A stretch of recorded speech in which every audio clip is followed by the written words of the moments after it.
আসসালামু আলাইকুম সাহেব। আমি সকলে এক ব্যক্তির দুই ছেলে, কোনো মেয়ে নেই এবং স্ত্রী বর্তমান আছেন।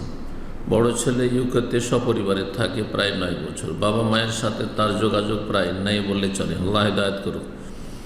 যেমন বাবা ছেলে মেয়েদের তরবিয়ত করবে তেমনই আচরণ পাবে।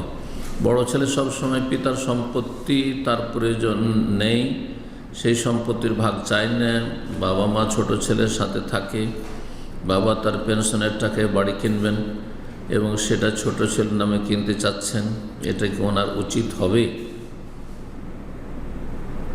যদি বড় ছেলে বলে যে আমি ভাগ নেব না, আমার ভাগটা আমার ছোট ভাইকে দিয়ে দেওয়া হোক, তাহলে জায়েজ।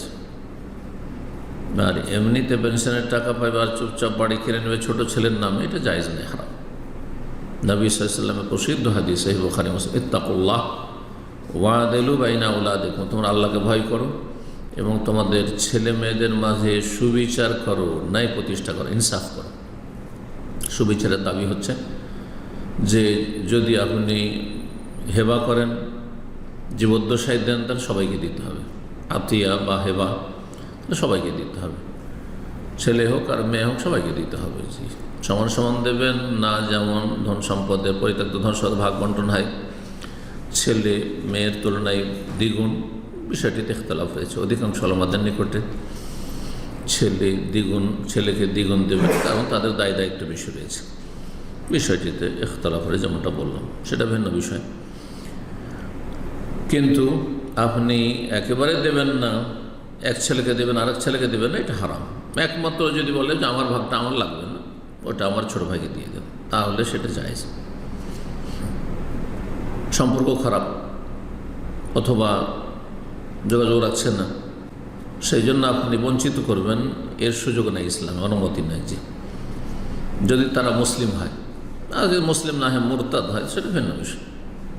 মুরতাদ মুসলিমের ওয়ারিস হবে না।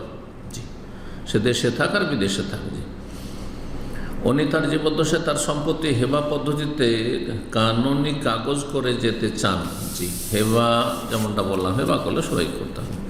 তার মৃত্যুর পর বাস্তবায়ন হবে না, মৃত্যুর বাস্তবায়ন হবে, এটাকে হেবা বলে না, ওইটাকে ওসিয়ত বলে। ওটাকে ওসিয়ত বলে। হেবা জীবদ্দশায় কাউকে দিয়ে দেওয়া। ওয়াহাবা ইয়াহাবা মানে দিয়ে দেওয়া। রব্বে হাবলি মিনাস সালিহিন, আল্লাহ নেক সন্তান দাও, মৃত্যুর পরে নেক সন্তান দাও। আর ওসিয়ত মানে হচ্ছে যে এতটা অমুককে বা অমুক প্রতিষ্ঠানে দিয়ে দিও আমার ইন্তেকার পর, এটা হচ্ছে ওসিয়ত। ওসিয়ত 1/3 ভিতরেই হইতে হবে।